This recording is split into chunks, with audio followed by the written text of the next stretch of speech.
हाल ही में सर्वोच्च न्यायालय के मुख्य न्यायाधीश एनवी रमना ने अपने एक वक्तव्य में कंगारू कोर्ट और मीडिया ट्रायल का जिक्र करते हुए कहा कि देश में मीडिया ट्रायल के बढ़ते मामलों की वजह से लोकतंत्र के समक्ष एक बड़ा खतरा उत्पन्न हो रहा है और साथ ही इस तरह की अवधारणाओं की वजह से न्यायपालिका की कार्यप्रणाली में भी बाधा उत्पन्न हो रही है। आज इस वीडियो में हम इसी विषय से संबंधित तमाम पहलुओं को समझने की कोशिश करेंगे। मेरा नाम है अक्षय और आपका स्वागत है दृष्टि IAS की इस नई वीडियो में। वीडियो शुरू करते हैं। सबसे पहले वीडियो की रूपरेखा को समझ लेते हैं, यानी इन बिंदुओं की बात कर लेते हैं जिनके माध्यम से हम अपनी चर्चा को आगे बढ़ाएंगे। तो वीडियो में सबसे पहले हम न्यूज़ यानी खबर को देखेंगे। इसके बाद जानेंगे कि आखिर ये मीडिया ट्रायल या कंगारू कोर्ट होता क्या है और साथ ही कंगारू कोर्ट या मीडिया ट्रायल का प्रभाव क्या होता है, इसकी वजह से क्या इम्प्लीकेशंस देखने को मिलते हैं, उन प्रभावों को भी समझने की कोशिश करेंगे। साथ ही ये भी जानेंगे कि भारतीय संविधान में मीडिया ट्रायल को लेकर, कंगारू कोर्ट को लेकर क्या कहा गया है और साथ ही भारत में मीडिया का विनियमन किस तरह से होता है, मीडिया को किस तरह से नियंत्रित किया जाता है, इसे भी समझने की कोशिश करेंगे। अंत में निष्कर्ष पर बात करेंगे और एक प्रश्न पर भी चर्चा करेंगे। प्रश्न मेंस का है और आप 250 शब्दों में इसे लिखने की कोशिश कर सकते हैं। ये जो पूरा विषय है वो सामान्य अध्ययन प्रश्न पत्र 2 से संबंधित है। आप इसे शासन व्यवस्था और मौलिक अधिकार जैसे खंडों से जोड़कर देख सकते हैं। वीडियो शुरू करते हैं और सबसे पहले आज की न्यूज़ देख लेते हैं। आज की हमारी जो न्यूज़ है वो इंडियन एक्सप्रेस के एक्सप्लेन्ड सेक्शन से है। हमारी खबर है what is a kangaroo court, where and how did the phrase come about, यानी कंगारू कोर्ट क्या है और ये फ्रेज किस तरह से चर्चा में आया, किस तरह से प्रचलित हुआ, इसका जन्म कहाँ पर हुआ, इसी को लेकर इस पूरी खबर में बात की गई है। साथ ही इस पूरी खबर में ये भी समझने की कोशिश की गई है कि कंगारू कोर्ट या मीडिया ट्रायल का प्रभाव क्या होता है एक समाज पर, एक समाज के लोकतंत्र पर। चलिए आगे बढ़ते हैं और सबसे पहले कंगारू कोर्ट या मीडिया ट्रायल क्या होता है इसको समझ लेते हैं, यानी इस अवधारणा के एक संक्षिप्त परिचय को जान लेते हैं। तो अगर आप सरल शब्दों में बात करेंगे तो मीडिया ट्रायल का अभिप्राय एक ऐसी स्थिति से होता है जहां अभियुक्त यानी जिस व्यक्ति पर आरोप लगाए गए हैं उस व्यक्ति के खिलाफ जो निर्णय होता है वो निर्णय पूर्व निर्धारित होता है, प्री डिसाइड होता है, पहले से ही डिसाइड होता है। इस तरह की अवधारणा के तहत कंगारू कोर्ट के तहत लोगों के एक समूह द्वारा एक तरह की अनौपचारिक न्यायालय आयोजित किया जाता है, अनौपचारिक अदालत आयोजित की जाती है और इस अनौपचारिक अदालत में बिना ठोस सबूतों के ही आरोपी को दोषी करार दे दिया जाता है, दोषी ठहरा दिया जाता है। अब क्योंकि एक अनौपचारिक किस्म की अदालत होती है, न्यायालय होता है, तो इसकी वजह से इन न्यायालयों में नियम और कानूनों का पालन नहीं किया जाता है। अब आपने अक्सर अखबारों में या मीडिया में, टीवी टेलीविजन पर मीडिया ट्रायल का जिक्र सुना होगा। मीडिया ट्रायल कंगारू कोर्ट का सबसे बेहतरीन उदाहरण है। आपने बीते दिनों खबर में आर्यन खान विवाद के बारे में सुना होगा, जहां शाहरुख खान के बेटे आर्यन खान पर ड्रग्स लेने या नशीली दवाएं लेने का आरोप लगाया गया था और तमाम मीडिया संस्थानों ने उन आरोपों को बिना किसी ठोस सबूत के आधार पर ही सिद्ध कर दिया था और आर्यन खान को दोषी करार दे दिया गया था। लेकिन जब ये मामला कोर्ट के पास गया, न्यायालय के पास गया, तो न्यायालय ने सबूतों को जांच करते हुए, सबूतों को ध्यान में रखते हुए उनके खिलाफ इस पूरे मामले को रद्द कर दिया था।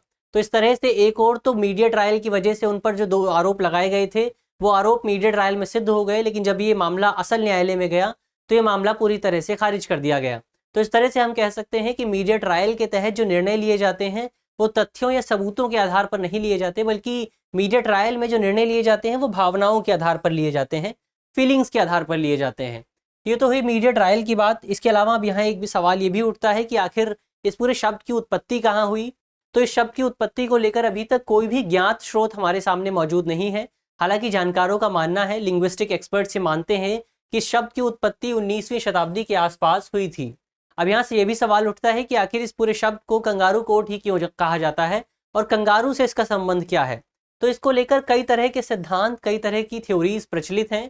पहली थ्योरी ये है कि जिस तरह से कंगारू एक लंबी छलांग मारता है उसी तरह से इस तरह के न्यायालयों में, इस तरह के कोर्ट में नियम और कानूनों का पालन नहीं किया जाता। नियम और कानूनों से एक तरह से छलांग मार ली जाती है, इसी वजह से इसे कंगारू कोर्ट कहा जाता है। इसके अलावा एक दूसरी थ्योरी ये है कि इस पूरे शब्द का जो जन्म हुआ था वो 1849 से 1850 के दौरान हुआ था।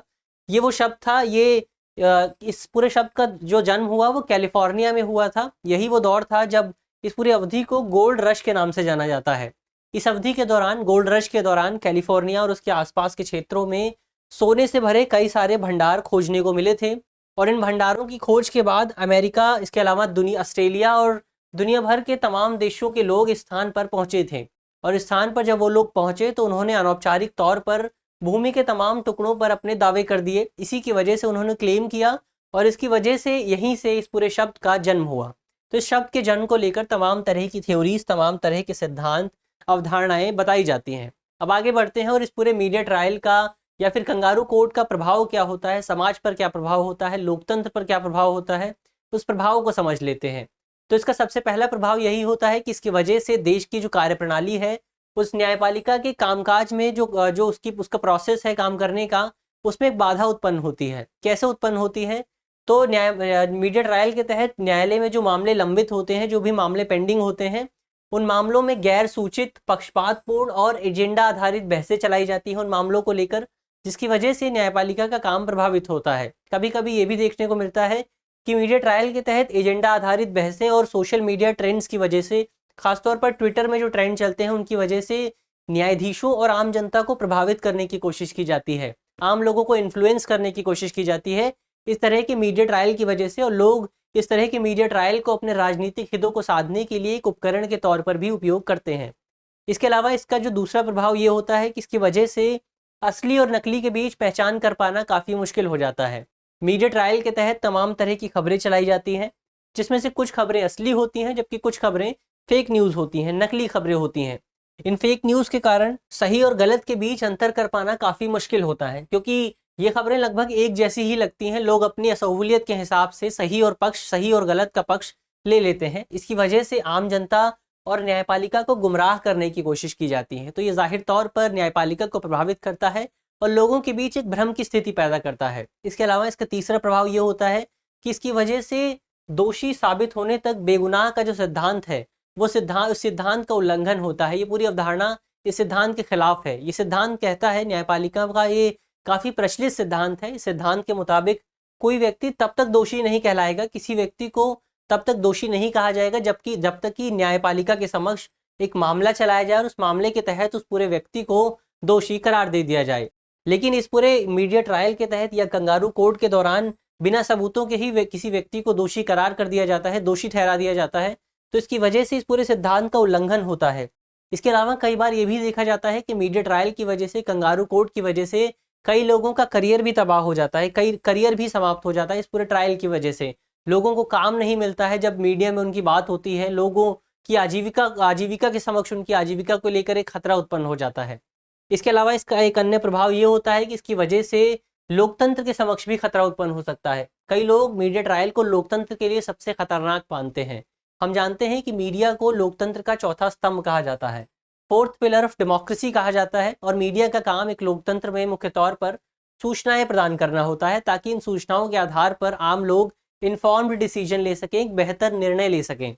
लेकिन अब मीडिया कंगारू कोर्ट के तहत या मीडिया ट्रायल के तहत सूचनाएं देने की बजाय निर्णय देने लग जाता है, जिसकी वजह से उसका जो काम है वो काम नहीं हो पाता, लोगों तक सूचनाएं नहीं पहुंच पाती, लोग डिसीजन नहीं ले पाते और इसकी वजह से जो हमारा लोकतंत्र है वो लोकतंत्र प्रभावित होता है और डेमोक्रेसी के समक्ष एक खतरा उत्पन्न होता है। इसके अलावा मीडिया ट्रायल की वजह से भारतीय संविधान के अनुच्छेद 21 का भी उल्लंघन माना जाता है। भारतीय संविधान के अनुच्छेद 21 में निजता के अधिकार की गारंटी दी गई है, राइट टू प्राइवेसी की गारंटी दी गई है। लेकिन जब मीडिया ट्रायल होता है तो मीडिया ट्रायल की वजह से मीडिया के लोग होते हैं, जो मीडिया संस्थान होते हैं, वो लोगों की निजी ज़िंदगी में घुसने की कोशिश करते हैं, लोगों के निजी दायरे का उल्लंघन करते हैं। इसकी वजह से भारतीय संविधान के अनुच्छेद 21 का भी उल्लंघन होता है। तो ये तो हुआ कंगारू कोर्ट या मीडिया ट्रायल का क्या प्रभाव होता है। अब आगे बढ़ते हैं और मीडिया ट्रायल को लेकर भारतीय संविधान में क्या कहा गया है उसको समझ लेते हैं। तो भारतीय संविधान के अनुच्छेद 19(1)(a) के अनुसार मौलिक अधिकार के रूप में वाक एवं अभिव्यक्ति की स्वतंत्रता की गारंटी दी गई है। हालांकि अमेरिका के संविधान की तरह भारत में प्रेस की स्वतंत्रता का उल्लेख नहीं किया गया है, यानी अमेरिका के संविधान में स्पष्ट तौर पर प्रेस की स्वतंत्रता का उल्लेख किया गया है, लेकिन भारत के संविधान में स्पष्ट तौर पर प्रेस की स्वतंत्रता का उल्लेख नहीं किया गया है। लेकिन भारतीय न्यायपालिका ने, खासतौर पर सर्वोच्च न्यायालय ने समय समय पर अपने तमाम निर्णयों में प्रेस की स्वतंत्रता को अभिव्यक्ति की स्वतंत्रता के हिस्से के तौर पर देखा है। सर्वोच्च न्यायालय हमेशा से मानता रहा है कि जो प्रेस की स्वतंत्रता है वो वाक एवं अभिव्यक्ति की स्वतंत्रता का ही हिस्सा है। तो इस तरह से हम कह सकते हैं कि प्रेस की स्वतंत्रता और मीडिया ट्रायल जैसे शब्दों का उल्लेख भारतीय संविधान में स्पष्ट तौर पर नहीं किया गया है, लेकिन सर्वोच्च न्यायालय ने समय समय पर प्रेस की स्वतंत्रता को अभिव्यक्ति एवं वाक स्वतंत्रता का हिस्सा माना है। लेकिन मीडिया ट्रायल को लेकर सर्वोच्च न्यायालय हमेशा से ही काफ़ी गंभीर रुख अपनाता रहा है। सर्वोच्च न्यायालय हमेशा से ही मीडिया ट्रायल के खिलाफ रहा है। हाल ही में हमने देखा कि सर्वोच्च न्यायालय के मुख्य न्यायाधीश ने भी मीडिया ट्रायल के खिलाफ अपनी नाराजगी जाहिर की है। उन्होंने स्पष्ट कहा है कि मीडिया ट्रायल भारत के लोकतंत्र को नुकसान पहुंचा रहा है। तो ये तो हुई मीडिया ट्रायल का भारतीय संविधान में क्या उल्लेख किया गया है। अब आगे बढ़ते हैं और भारत में किस तरह से मीडिया को नियमित किया जाता है, विनियमित किया जाता है, नियंत्रित किया जाता है, उसे समझ लेते हैं। तो भारत में मीडिया और लोकतंत्र मनोरंजन क्षेत्र को नियंत्रित करने के लिए मुख्य तौर पर दो कानून काफ़ी प्रचलित हैं। पहला कानून है केबल नेटवर्क अधिनियम 1995 और दूसरा कानून है प्रसार भारती अधिनियम 1990। इन दोनों कानूनों को लागू करने की जिम्मेदारी मुख्य तौर पर सूचना एवं प्रसारण मंत्रालय और प्रसार भारती के पास है। इसके अलावा भारत में मीडिया क्षेत्र को नियंत्रित करने के लिए, मीडिया क्षेत्र को विनियमित करने के लिए 4 संस्थाएं भी काफ़ी प्रमुख तौर पर काम करती हैं। कौन कौन सी हैं वो 4 संस्थाएं? तो इसमें पहली संस्था है भारतीय प्रेस परिषद यानी प्रेस काउंसिल ऑफ इंडिया। भारतीय प्रेस परिषद का प्राथमिक कार्य भारत में प्रेस की स्वतंत्रता को बनाए रखना और प्रेस संबंधी मानक निर्धारित करना है। इसके अलावा भारतीय प्रेस परिषद ये भी सुनिश्चित करता है कि जो मानक निर्धारित किए गए हैं तमाम प्रेस संस्थानों द्वारा उन मानकों का पालन किया जाए। इसमें दूसरा संस्थान है समाचार प्रसारण मानक प्राधिकरण। इस प्राधिकरण को न्यूज़ ब्रॉडकास्टर्स एसोसिएशन द्वारा मिलकर बनाया गया है और इस पूरे प्राधिकरण का प्राथमिक उद्देश्य भारत में जो इलेक्ट्रॉनिक मीडिया है उस इलेक्ट्रॉनिक मीडिया के लिए तमाम मानक निर्धारित करना है। इसके अलावा इसमें तीसरा संस्थान है ब्रॉडकास्टिंग कंटेंट कंप्लेंट काउंसिल। इस काउंसिल का प्राथमिक कार्य भारत में टीवी पर प्रसारित होने वाले तमाम कार्यक्रमों और उनमें उनसे जुड़े जो कंटेंट है उस कंटेंट से जुड़ी शिकायतों का निवारण करना है, उन शिकायतों का निपटान करना है। इसके अलावा चौथा संस्थान है न्यूज़ ब्रॉडकास्टर्स फेडरेशन। इस फेडरेशन को एनबीए के सदस्यों द्वारा ही बनाया गया था, यानी जो सदस्य पहले एनबीए का हिस्सा थे और बाद में वो एनबीए से नाराज़ हो गए, उन्हीं सदस्यों ने मिलकर बाद में न्यूज़ ब्रॉडकास्टर्स फेडरेशन का निर्माण किया। और इस पूरे फेडरेशन का प्राथमिक कार्य भी भारत में इलेक्ट्रॉनिक मीडिया से संबंधित मानकों का निर्धारण करना ही है। तो ये तो हुई भारत में किस तरह से मीडिया को विनियमित किया जाता है। अब आगे बढ़ते हैं और अंत में निष्कर्ष पर बात कर लेते हैं। यानी निष्कर्ष के तौर पर हम क्या कह सकते हैं? तो निष्कर्ष के तौर पर हम कह सकते हैं कि जाहिर तौर पर हमने पहले ही भी बात की कि भारत में मीडिया जो है वो लोकतंत्र का चौथा स्तंभ है, लोकतंत्र का चौथा पिलर है और मीडिया का प्राथमिक कार्य भारत में आम लोगों को सूचनाएं प्रदान करना है। और इसी काम के माध्यम से मीडिया भारत में लोकतंत्र को और ज़्यादा मजबूत करने में अपनी महत्वपूर्ण भूमिका अदा कर सकता है। और मीडिया को यही काम करना चाहिए, यानी मीडिया को सूचनाएं देने के अलावा निर्णय देने के काम से खुद को छोड़ देना चाहिए। निर्णय देने का काम मीडिया का नहीं है बल्कि न्यायपालिका का है और ये काम न्यायपालिका को ही करना चाहिए। मीडिया का काम आम लोगों से जुड़े मुद्दों को उठाना है, यानी मीडिया को एक ऐसे संस्थान के रूप में उभरना चाहिए, एक ऐसे पिलर के रूप में उभरना चाहिए जो उन लोगों को आवाज़ दे सके जिनके पास आवाज़ नहीं है, जिनके पास बोलने की क्षमता नहीं है या अपनी आवाज़ उठाने के लिए संसाधन मौजूद नहीं है। और इसी तरह से मीडिया लोकतंत्र को और ज़्यादा मजबूत करने में अपनी महत्वपूर्ण भूमिका अदा कर सकता है। यानी मीडिया को अपनी सामाजिक जिम्मेदारी समझनी चाहिए, अपनी जो सोशल रिस्पॉन्सिबिलिटीज़ हैं उन रिस्पॉन्सिबिलिटीज़ को समझना चाहिए और इन रिस्पॉन्सिबिलिटीज़ को समझते हुए मीडिया को मीडिया ट्रायल जैसी कुप्रथाओं को समाप्त करने की कोशिश करनी चाहिए, इस संबंध में नियम बनाने चाहिए। तो जाहिर सी बात है निष्कर्ष हुई। अब आगे बढ़ते हैं और एक प्रश्न पर बात कर लेते हैं। प्रश्न मेंस का है और आप 250 शब्दों में से लिखने की कोशिश कर सकते हैं। प्रश्न है कि मीडिया को लोकतंत्र का चौथा स्तंभ माना जाता है जिसका काम सूचनाएं प्रदान करना है। हालांकि मीडिया ट्रायल जैसी कुप्रथाएं देश के लोकतंत्र को कमज़ोर करती हैं। कथन की विवेचना कीजिए, यानी आपको बात करनी है कि किस तरह से मीडिया भारत में लोकतंत्र का चौथा स्तंभ है और किस तरह से ये चौथा स्तंभ देश में आम लोगों को सूचनाएं प्रदान करने और उन्हें एक बेहतर डिसीजन लेने के लिए मदद कर सकता है। हालांकि जब मीडिया ट्रायल होते हैं तो मीडिया ट्रायल की वजह से देश का लोकतंत्र और ज़्यादा कमज़ोर होता है। इसको लेकर आपको इस पूरे कथन की विवेचना करनी है। इसके अलावा आप कमेंट बॉक्स में ये भी बता सकते हैं कि भारतीय प्रेस परिषद का गठन किस वर्ष किया गया था। मुझे आशा है कि इस वीडियो के माध्यम से जिन भी बिंदुओं पर चर्चा की गई है वो आपको समझ में आएंगे और अगर आपके प्रश्न पत्र में इससे संबंधित कोई भी सवाल आता है तो आप उसे आसानी से हल कर सकेंगे। इसके अलावा आप इसी तरह की अन्य वीडियो देखने के लिए आप हमारे चैनल को भी सब्सक्राइब कर सकते हैं। धन्यवाद।